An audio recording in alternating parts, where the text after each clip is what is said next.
Bonjour. Il aura fallu cette crise sans précédent dans notre pays, dans le monde d'ailleurs, pour qu'enfin je me mette à faire des vidéos sur YouTube.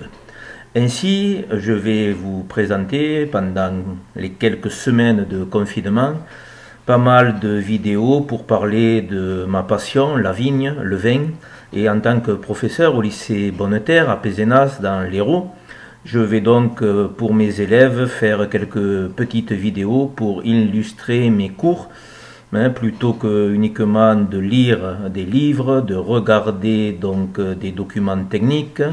Donc nous allons également faire quelques petites vidéos. Voilà la toute première. Alors pour l'instant je ne suis pas vraiment encore au point, mais là j'ai fait avec ce que j'avais à portée de main pour essayer de vous parler du terroir. Alors nous aborderons à plusieurs reprises ce thème, le terroir.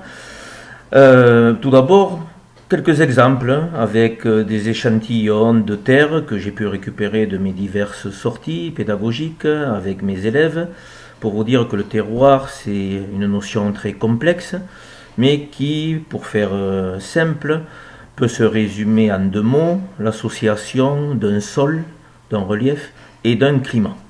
Eh bien, prenons un exemple, la région viticole de Bordeaux, où nous avons Bordeaux uniquement, mais ce n'est pas qu'un seul type de vin. Nous avons une multitude de terroirs.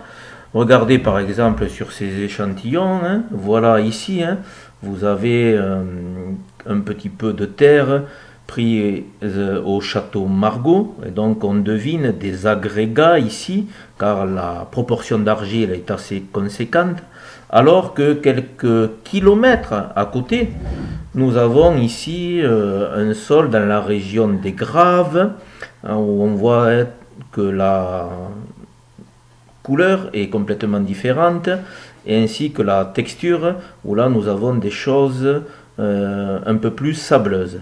Et puis pour terminer, puisqu'on va évoquer un peu plus longuement ce secteur-là, la région de Sauternes, voilà, qui est juste à côté des Graves, où là nous avons donc dans ce terroir magnifique, nous avons le domaine, le château qui est mondialement connu, à savoir Château d'Yquem.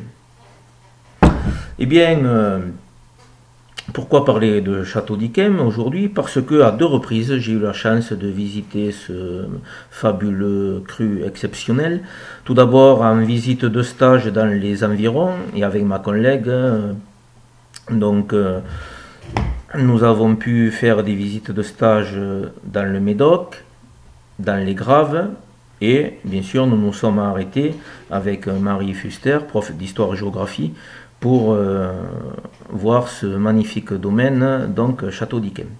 Et quelques années plus tard, avec Madame Géraldine Boss, ma collègue prof de maths, et David Marchand, le responsable technique du lycée Bonneterre de l'époque, nous avons pu amener un groupe d'une trentaine d'élèves pour visiter ce domaine exceptionnel. Voilà.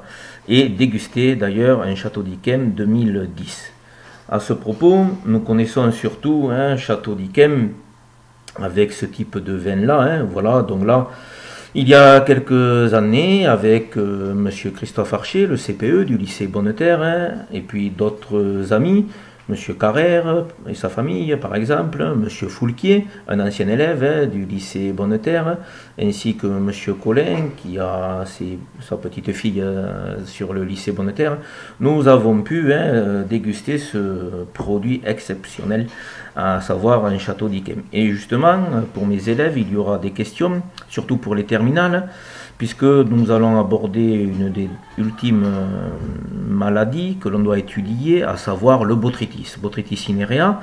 Et là, on va parler plutôt de pourriture noble. Donc, prévoyez que dans quelques semaines, dans quelques jours, vous aurez les terminales, quelques questions relatives un petit peu au vendange botrytisé, et on pourra citer l'exemple donc de Château d'Yquem. Mais d'autres questions aussi, puisque j'ai pu également déguster une autre cuvée du Château d'Yquem, la cuvée Y. Voilà.